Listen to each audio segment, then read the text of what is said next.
دوستو اس وقت پوری دنیا میں ایک وبا پھیل چکی ہے اور پھیلتے ہی جا رہی ہے، لیکن نبی پاک صلی اللہ علیہ وآلہ وسلم نے 1400 سال پہلے اس صورتحال کا ذکر کر دیا تھا۔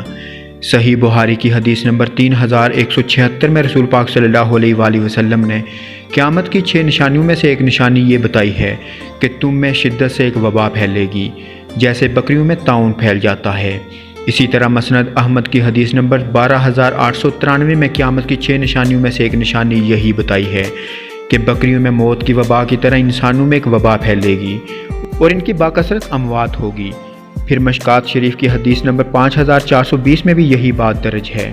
دوستو یہ تمام احادیث صاف صاف بتا رہی ہیں کہ ایک بیماری پھیلے گی جس سے باکثرت اموات ہوں گی۔ اس کے علاوہ دوستو ایک اور چیز آپ کو بتاتے چلیں کہ صحیح بخاری کی حدیث نمبر 5771 میں حضور پاک صلی اللہ علیہ وآلہ وسلم نے ارشاد فرمایا کہ کوئی شخص اپنے بیمار اونٹ کو صحت مند اونٹوں میں نہ لے کر جائے۔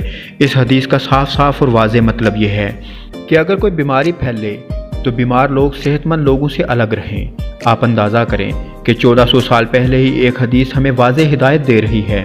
سائنس تو آج بتا رہی ہے کہ ایک دوسرے سے دور رہیں، سوشل ڈسٹینس رکھیں اور ایک دوسرے سے الگ ہو جائیں، مگر آپ غور کریں کہ ہمارے نبی پاک صلی اللہ علیہ وآلہ وسلم نے یہ سب کچھ 1400 سال پہلے ہی بتا دیا تھا۔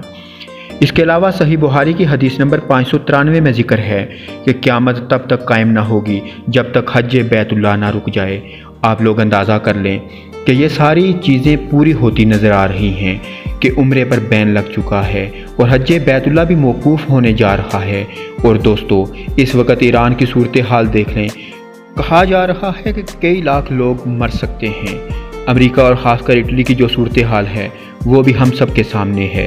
ایسا لگ رہا ہے کہ حالات نبی پاک صلی اللہ علیہ وآلہ وسلم کی بتائی گئی پیشین گوئی کی طرف بڑھ رہے ہیں۔ اب بات کرتے ہیں اس وبا کے علاج کی۔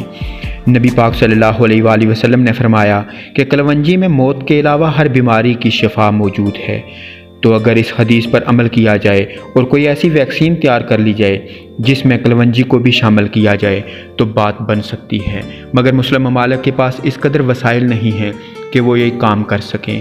لیکن ہو سکتا ہے کہ اس حدیث پر عمل کرتے ہوئے جاپان، اسرائیل، امریکہ اور روس جیسے ترقی یافتہ ممالک ہی کوئی ویکسین تیار کر لیں۔